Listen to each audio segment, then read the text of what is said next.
बिस्मिल्लाहिर्रहमानिर्रहीम। अस्सलामुअलैकुम। आज हम इस वीडियो के ज़रिए ये समझने की कोशिश करते हैं कि मौसमियाती तब्दीलियाँ जहाँ बाकी हर किस्म के इंफ्रास्ट्रक्चर को नुकसान पहुँचाने में अहम किरदार अदा कर सकती हैं, वहाँ हमारे डैम भी इनके असर से महफूज नहीं हैं। गुज़िश्ता चंद सदियों में इंसान ने अपनी ईजादात से जहाँ हर किस्म की आसानियाँ वहाँ पहुँचाई हैं, वहाँ हमारे रवैये और इन्हीं ईजादात ने जो इंसान की तरक्की की ज़ामिन समझी जाती हैं, मौसमियाती तग़य्युरात को बढ़ा दिया है। पाकिस्तान के तनाज़ुर में अगर देखा जाए तो कभी हीट वेव्स, कभी कहत की कैफियत और कभी सैलाब से हम सब नबर्दाज़मा है। पाकिस्तानी इलाका चूँकि दो मौसमी निज़ामों के संगम पर वाक़ है, इसलिए कभी ज़्यादा दर्जा हरारत और खुश्क साली और कभी मानसून की बारिशों की सूरत में दो इंतहाई सख्त निज़ामों से वास्ता पड़ रहा है। अब हम देखते हैं कि मौसमियाती तब्दीलियों का हमारे डैमों पर क्या असर पड़ता है। मौसमियाती तब्दीलियां हमारी सेहत पे असर अंदाज होती हैं, इकोसिस्टम पे होती हैं, इकोनॉमी पे होती हैं।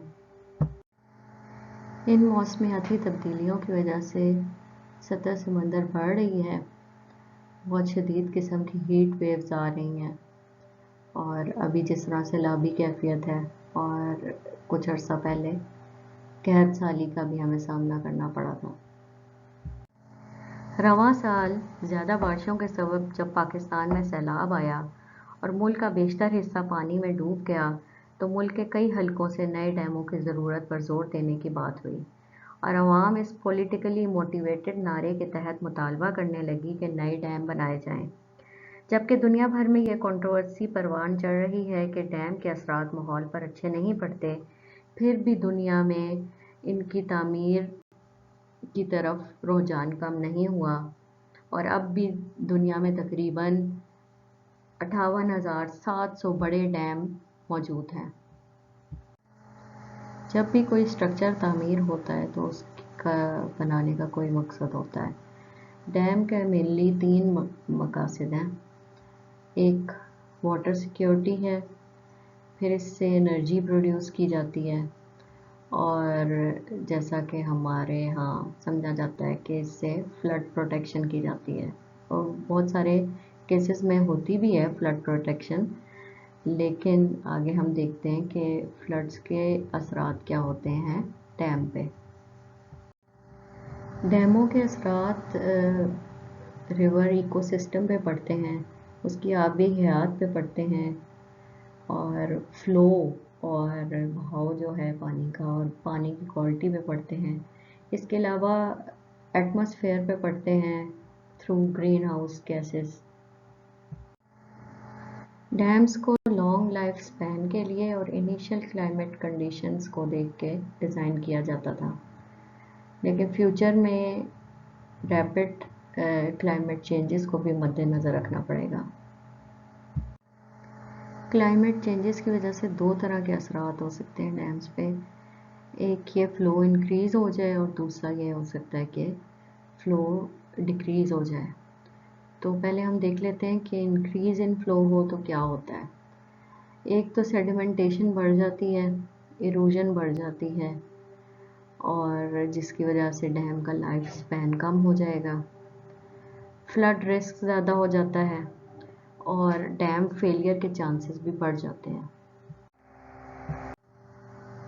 डिक्रीज़ इन फ़्लो की वजह से डैम पे ये असर पड़ता है कि वाटर टेम्परेचर बढ़ जाता है, दर्जा हरारत पानी का बढ़ जाता है और पानी की क्वालिटी भी ख़राब हो जाती है। माजी में डैम के रिस्क असेसमेंट के लिए स्टेशनरी कंडीशंस को मद्देनज़र रखा जाता था, लेकिन अब लॉन्ग टर्म डैम सेफ्टी के लिए स्टेशनरी क्लाइमेटिक कंडीशंस को बेसलाइन नहीं बनाया जा सकता। एक अपडेट रिस्क कंपोनेंट्स की ज़रूरी है जो नए क्लाइमेट चेंज सिनेरियोज़ को मद्देनज़र रख के की जाए। अब हम देखते हैं कि डैम के स्ट्रक्चर पे सैलाब के क्या असरात होते हैं। इससे सबसे पहले तो ये होता है कि इसकी स्पिलवेज की सेफ्टी कॉम्प्रोमाइज़ होती है, यील्ड एंड रिलायबिलिटी रेजरवायर की कम होती है, इरोजन और सेडिमेंटेशन बढ़ जाती है जिससे डैम का लाइफ स्पैन कम हो जाता है और अल्टीमेटली डैम फेलियर हो सकता है। ये एक फ्लड अफेक्टेड एरिया की तस्वीर मैंने लगाई है। अब हम कुछ डैम सेफ्टी मेजर्स देख लेते हैं। इसमें spillways and outlets play crucial role in the safety of dam structure. तो एक सर्टन डिस्चार्ज जो है वो लाजमी पास होना चाहिए। फिर assessment of factors which can boost the failure of their regulatory gates is very important. तो वो अब हम आगे देखते हैं। स्पिलवेज के गेट फेलियर के कॉजेज़ कुछ देख लेते हैं। Lack of access to manoeuvre chamber, mechanical failure of gates, electric failure, blockage of the outlet works or spillway, और failure on the software controlling the gate or the valve, ये भी हो सकता है। अब हम देखते हैं कि और कौन सी चीज़ें गेट्स की प्रॉपर फंक्शनिंग में माने होती हैं। इसमें एक तो ये हो सकता है कि इंक्रीज इन सेडिमेंटेशन ऑफ,